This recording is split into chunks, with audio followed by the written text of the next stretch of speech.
한국은 감사할 줄도 모르고 일본을 시기 질투하는 미개한 나라죠. 일본에서 큰 요식업으로 자리 잡은 재벌2세 외동딸인 미유키가 한국에 대해 맹비난을 하고 있는데요. 무슨 일인지 오늘 제보 사연 바로 시작하겠습니다. 안녕하세요. 저는 일본에서 온 미유키라고 해요. 올해 32살이 되었고 바쁜 부모님을 도와드리느라 평생 일본에서 살아왔죠. 부모님은 동네에서 가장 유명한 돈가스 집을 운영하시면서 늦둥이 외동딸인 저를 애지중지 키우셨어요. 저는 그런 부모님을 보면서 당연히 일을 도와야 한다고 생각해서 중학교 때부터 열심히 일을 도왔고 돈가스 프랜차이즈부터 원자재 유통업까지 부모님의 사업화를 도왔죠. 현재는 저와 함께 대규모 요식업 사업을 운영하고 계세요. 어려운 시기도 있었지만 지금은 성공적인 사업으로 여유롭게 일하며 지내고 있죠. 저뿐만 아니라 저희 가족들은 한국이란 나라를 매우 안 좋게 생각했었어요. 왜냐하면 학교에서도 배우는 내용이긴 한데 일본이 한국의 철도와 도로를 건설해 인프라를 구축한 점과 각종 공장을 설치해 경공업과 중공업을 도입하여 산업화를 추진한 점 등등 가난한 나라를 성장할 수 있도록 여러 가지 방면으로 도와줬는데 한국은 지금까지도 감사할 줄 모르고 일본을 비난하고 시기 질투하는 미개한 나라라고 생각했어요. 그뿐만 아니라 저희 외가댁 가족 중에 큰 할아버지가 군인이셨을 때 한국의 독립운동을 관리 감독하시다가 독립운동가에 의해 억울하게 돌아가신 일이 있었어요. 저희 외할아버지와 외가댁은 그 일로 뒤집어지면서 한국을 비난해왔죠. 그 영향으로 저희 집에서는 한국인에 대한 적대감이 기본적으로 깔려있기에 좋은 감정은 전혀 없이 배우고 자랐어요. 이랬던 제가 지금은 제 목숨을 살려줬다고 할 수 있는 은인 민정이를 만나고서 우연히 한국에 방문한 후로는 한국에 대한 생각이 180도 바뀌었어요. 한국인들은 깨어있는 사람들이고 배려심과 친절함은 기본이라고 생각해요. 이전에 한국에 대한 부정적인 제 생각이 너무 짧았었고 미안하게 느껴지며 지금은 한국을 좋아하게 됐어요. 지금 제가 너무나 사랑하는 남편이 한국인이라면 말 다 하지 않았을까요? 제 자세한 사연은 불과 4년 전에 시작돼요. 여느 때와 같이 퇴근 후 골프 모임에 친한 언니와 저녁을 먹기로 했고 식사 후 바에서 간단한 칵테일을 마셨어요. 그런데 대각선에 있는 테이블의 남성의 시선이 계속해서 느껴졌고 눈이 마주치면 살짝 미소를 짓는데 약간 기분이 불쾌했어요. 아니나 다를까 언니가 화장실을 간 사이에 그분이 제게 와서 혹시 로얄힐즈 클럽 연습장에 다니지 않냐고 묻더군요. 거기는 제가 2년째 다니고 있는 골프 연습장인데 다른 연습장에 비해 고급스럽고 비용이 비싼 곳이죠. 저는 학업을 마치고 부모님 사업에 뛰어들면서 아버지가 골프는 필요하다고 해서 배우고 있죠. 그에게 맞다고 하니 본인도 거길 다닌다고 저를 몇 번 본 적 있다고 하면서 번호를 알려줄 수 있냐고 물어보는 게 아니겠어요. 마침 그 연습장을 다니는 또래는 거의 없었고 그 골프장을 다니는 거면 번듯한 직업도 있을 것 같다고 생각해서 연락 정도는 해보려고 연락처를 주고 받았죠. 알고 보니 그 남자는 디지털 치료 어플리케이션을 개발하는 스타트업으로 특정 질병이나 건강 문제에 대한 디지털 솔루션을 제공하는 헬스케어 사업을 꾸리고 있는 CEO였어요. 그 이후로도 계속해서 약속을 잡고 주말에 만나자고 연락이 와서 제 마음의 문이 열리기 시작했어요. 계속해서 만나면서 본인 하는 일에도 뚜렷하게 목표점이 있고 배려심 깊은 사람으로 느껴져서 점점 더 제가 그 사람한테 깊이 빠져들고 말았죠. 여기서 제가 왜 느닷없는 사랑 이야기를 시작했냐면 끝엔 엄청난 반전이 있기 때문이에요. 하여튼 그렇게 불타는 사랑이 4, 5개월쯤 됐을 때 짧게 만났지만 저는 이 남자랑 결혼해도 괜찮겠다 생각이 살짝 들었어요. 모든 걸 다 주고 싶은 사람이란 걸 느끼던 찰나에 그 사람도 진지하게 결혼을 물어보곤 며칠 후 소박한 프로포즈를 했어요.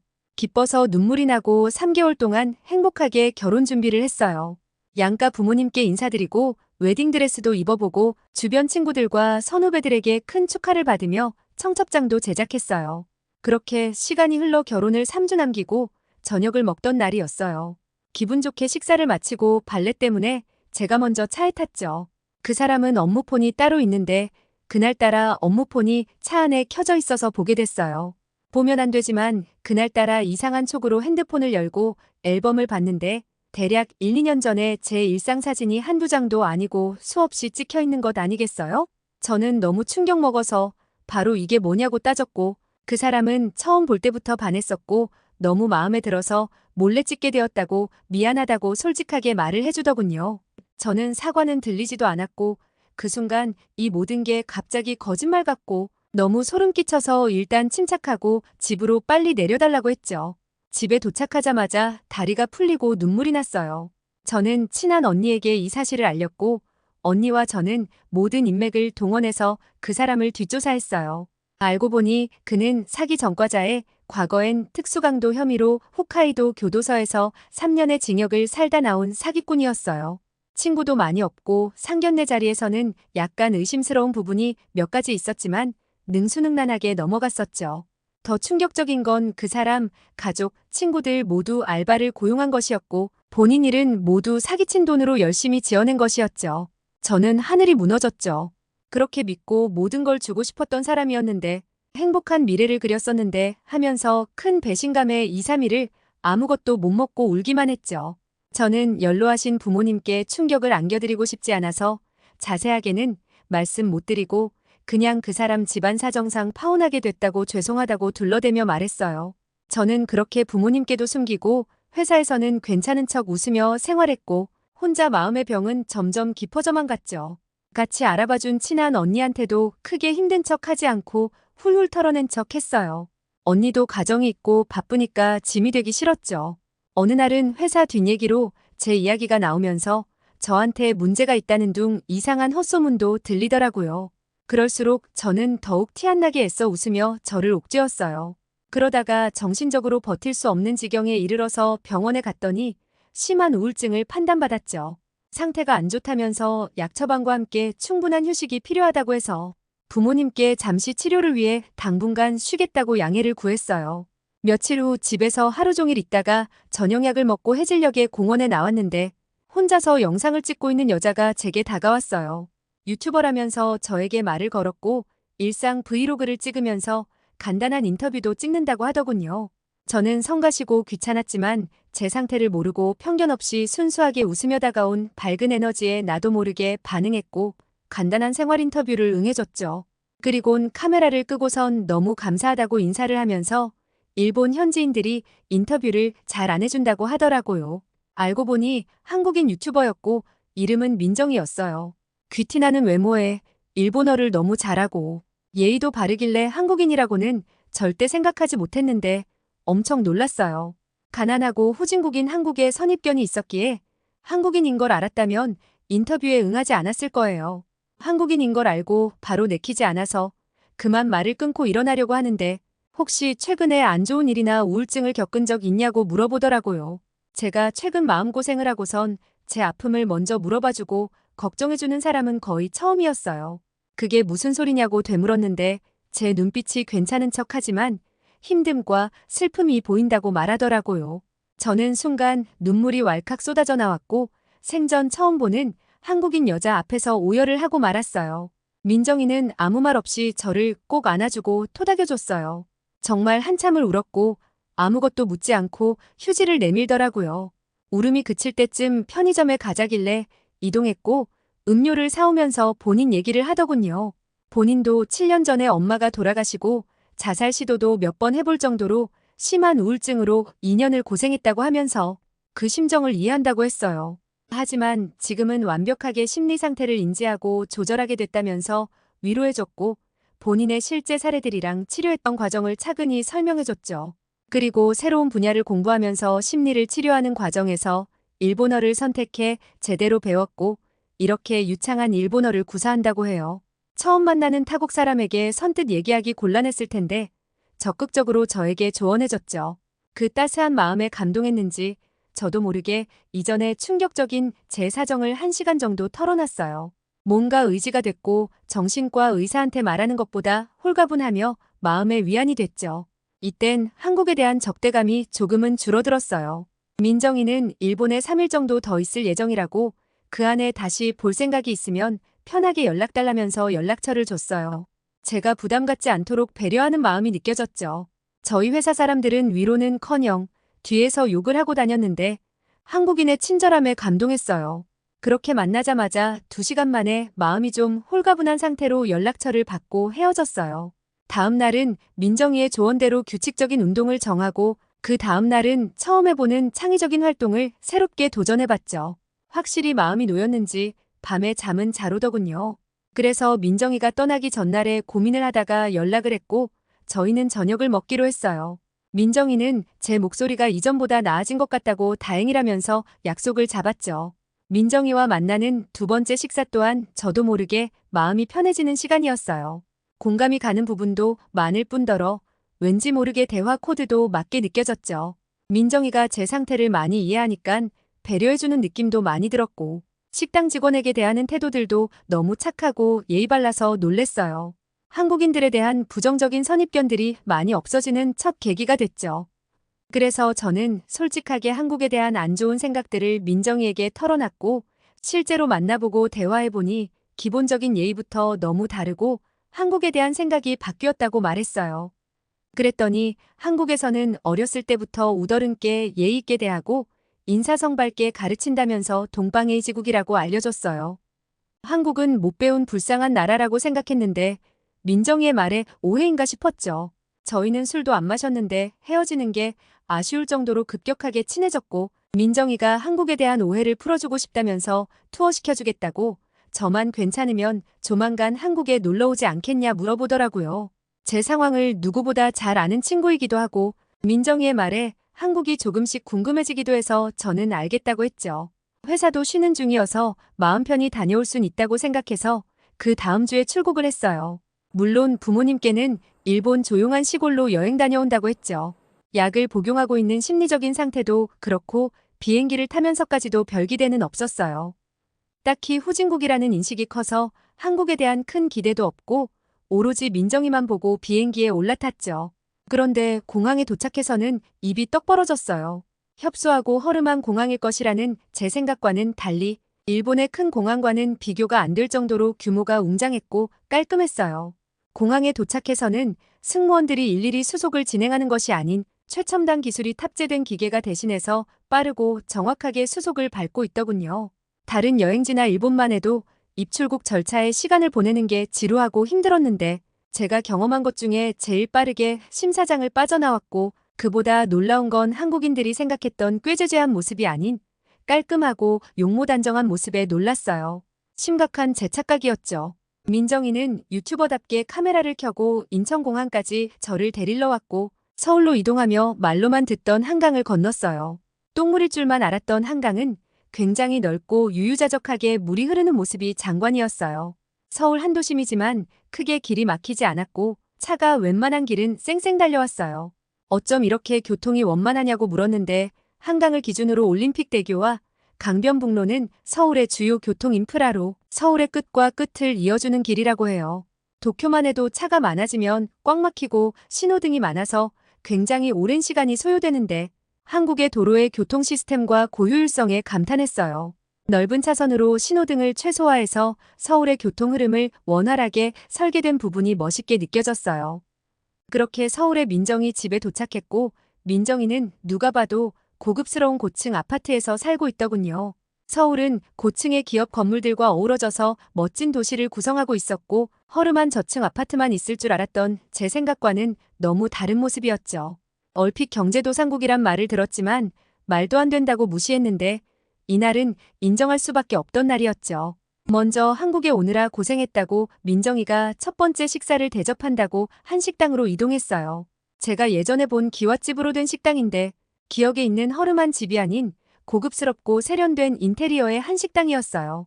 한국의 전통성에 너무 멋지고 황홀해서 놀라고 있는데 앞에 먼저 들어가는 남성분이 저희가 들어올 때 웃으면서 살짝 문을 잡아주는 것 아니겠어요? 평일이라서 퇴근한 상태였는지 깔끔하고 멋진 정장 착장이었고 너무 매너 있는 태도에 나도 모르게 가슴이 쿵하고 설레었어요. 한국 남자도 왜소하고 별 볼 일 없을 줄 알았는데 듬직해 보였고 남자한테 크게 상처를 받고 난 상태인데도 한국 남자들은 배려심이 기본이구나 하고 벙쪘었죠. 일본인 여자들이 한국 남자를 좋아한다는 얘기는 들었을 땐 정말 이해가 안 갔는데 그날 딱 이해가 갔죠. 기분 좋게 한식당에 들어갔고 저희가 일본어로 대화해서 외국인으로 오해해서 그런지 시키지도 않은 10가지가 넘는 반찬과 음식들이 나오더라고요. 딱 봐도 외국인에게 바가지 씌우려는 한국인들의 미개한 짓으로 생각해서 순간 욱하면서 민정이에게 물어봤죠. 민정이는 웃으면서 문화적 차이가 있을 수 있다면서 이는 주문한 불고기와 쌈정식 메뉴에 무료로 제공되는 반찬이라고 설명했어요. 게다가 이 모든 게 무료로 리필이 된다고 해서 2번 놀랐어요. 한국의 정이 일본 못지않게 넘쳐나는 모습이었고 그렇게 오해가 풀렸죠. 제가 어차피 약을 먹기 때문에 저희는 술도 안 마시고 맛있게 저녁을 먹었고 9시 10시쯤 민정이네 집으로 다시 돌아왔어요. 그리곤 다음날 아침에 러닝을 뛰러 나가지 않겠냐고 묻더라고요. 민정이도 우울증 걸리고 힘들 때 제일 도움이 됐던 게 규칙적인 아침 러닝이라 했어요. 뛰면서 생각 정리도 되고 상쾌한 아침을 맞이할 수 있고 하루가 기대되고 정신 건강에 도움이 많이 됐다고 해요. 첫째 날에는 피곤했는지 잠도 잘 왔어요. 확실히 민정이가 저한텐 편하고 안심이 되는 든든한 친구인 것 같다고 느꼈죠. 민정이네 집은 성수동이었는데 옆에 서울숲이라고 도시 한가운데에 넓고 초록초록한 공원이 있었어요. 미국의 센트럴파크처럼 공간이 쾌적하게 잘 정리정돈되어 있고 자연 친화적이었죠. 민정이와 7시쯤 아침 러닝을 나갔는데 제 또래 젊은 사람들이 많이 눈에 띄었어요. 일본은 종종 새벽에 나가면 노인들만 운동하는 모습이고 젊은 사람은 찾아볼 수 없죠. 한국인들은 굉장히 부지런하고 깨어있다고 느꼈고 이런 젊은이들이 있기에 한국의 미래가 밝다고 생각했죠. 빠르게 경제 성장한 한국에 대한 존경심까지 느껴지더군요. 아침 운동을 마치고 민정이한테 한국에 대한 많은 선입견들과 오해로 인해 약간 부끄럽다고 얘기했어요. 학교에서 가르쳤던 한국에 대한 나쁜 이미지들은 오히려 일본이 더 억지스럽게 우기고 있다고 느꼈죠. 그랬더니 민정이는 그럴 수 있다고 뭐든 경험해봐야 아는 거라고 웃으면서 대답했어요. 민정이는 실망하거나 불편한 내색 없이 이해해줬고 제가 불편하지 않다면 한국과 일본에 대한 역사를 볼 수 있는 박물관을 가보지 않겠냐고 묻더군요. 저는 한국에 대해 오해하고 있었던 부분이 많았던 것 같아서 궁금하기도 했고 역사에 대해서 정확한 진실을 알아보기 위해 동의했죠. 그렇게 점심을 먹고 서대문 형무소로 같이 이동했어요. 제가 거길 방문하면 한국인들이 안 좋게 보진 않을까 걱정했는데 민정이는 오히려 사실을 마주하고 배울 줄 아는 일본인의 모습처럼 보일 것이라며 괜찮다고 걱정하지 말라 격려해줬어요. 도착해서 입구에 들어서부터 저는 경악을 금치 못했어요. 일제감정기 때의 끔찍한 실체들과 만행들을 하나하나 마주하면서 저는 말을 잇지 못했고 끝내 눈물이 터져나왔죠. 정말 이런 잔인한 사실들은 일본의 중고등학교 교육과정에서 전혀 배우지 않은 내용들이었어요. 일본은 오히려 한국의 경제를 일으켰다며 역사를 왜곡시켜서 가르쳤구나 생각했고 마음이 너무 아프고 불편해서 한국의 미안함을 느껴서요. 이런 아픈 역사를 알면서도 저에게 용기와 위로를 준 민정이에게도 너무 고마웠고 크게 오해했던 일본인으로서 저는 너무나 부끄러웠어요. 어서 일본도 공식적으로 이런 만행들을 인정하고 한국에게 사과를 표했으면 하는 마음이 굴뚝 같았어요. 눈물을 닦으면서 미안하다고 하니 민정이는 웃으면서 너가 미안할 건 없다면서 오히려 사과해줘서 고맙다고 말을 해줬어요. 저는 그날 많은 걸 느끼고 민정이를 위해서라도 지금까지도 일본이 한국에 대한 만행들을 인정하고 반성해야 한다고 뜻을 펼치고 있어요. 그렇게 3박 4일의 첫 한국 여행으로 저는 한국이 오히려 더 좋은 이미지로 변했고 서로 한국과 일본을 오가면서 민정이와 한글도 공부하고 유튜브 영상도 함께 찍으며 더욱 친하게 지냈어요. 사람으로 받은 상처는 사람으로 치료한다는 말과 같이 저는 기적같이 심리적 안정감을 찾고 약을 중단할 수 있었어요. 그 후로 무사히 회사에 복귀할 수 있었고 저를 전적으로 지지해주시는 부모님은 저의 설득 끝에 한국에 대한 이미지도 바뀌셨고 저를 존중해줬어요. 우리 가족은 그래서 민정이를 사람 하나 살린 은인이라고 불러요. 그리고 제일 중요한 건 한국의 3번째 여행에서 처음으로 민정이가 남자친구와 결혼을 준비하는 중이라며 셋이서 함께 밥을 먹는데 친구를 불러도 되냐고 물어보더라고요. 저는 일본인이니까 그분이 불편하지만 않다면 괜찮다고 했죠. 글쎄 그때 갑자기 온 남자가 지금의 제 남편이 됐지 뭐예요? 한국을 그렇게 끔찍하게 여기고 남자한테 씻을 수 없는 상처를 입은 일본인이 결국은 한국인 남자와 사랑에 빠지다니 인생은 참 한 치 앞도 예측할 수 없는 것 같아요. 지금은 서울에서 임신 4개월 차에 접어든 제 사연이 더 궁금하신가요? 사연이 너무 길어져서 더 자세한 내용은 두 번째 사연으로 전달드리도록 할게요. 다시 한번 한국인 여러분께 대신해서 사과드리면서 사연 마칩니다. 긴 사연 들어주셔서 감사합니다. 오늘 준비한 사연은 한국에 대한 부정적인 선입견을 가졌던 일본인 미유키의 사연이었습니다. 그녀의 사연이 어떠셨나요? 일본의 중고등학교에서 그런 왜곡된 사실을 가르치는 것부터 바로 이웃나라인데도 아직 후진국이라는 큰 오해를 가지고 있는 사람이 있다는 것이 놀라울 따름입니다. 한국의 제대로 된 역사를 널리 알려야겠다는 생각이 들면서 지금처럼 살기 좋은 대한민국을 한 몸 바쳐 읽어주신 모든 분들께 다시 한번 감사함을 느끼는 시간이 된 것 같습니다. 계속해서 사연을 빠르게 받아보고 싶으시다면 구독과 좋아요 부탁드립니다. 또한 저희 대한튜브는 한국에 대한 모든 사연을 접수받고 있습니다. 지금 띄워드리는 저희 공식 이메일을 통해 많은 제보 바랍니다. 끝까지 시청해주셔서 감사합니다.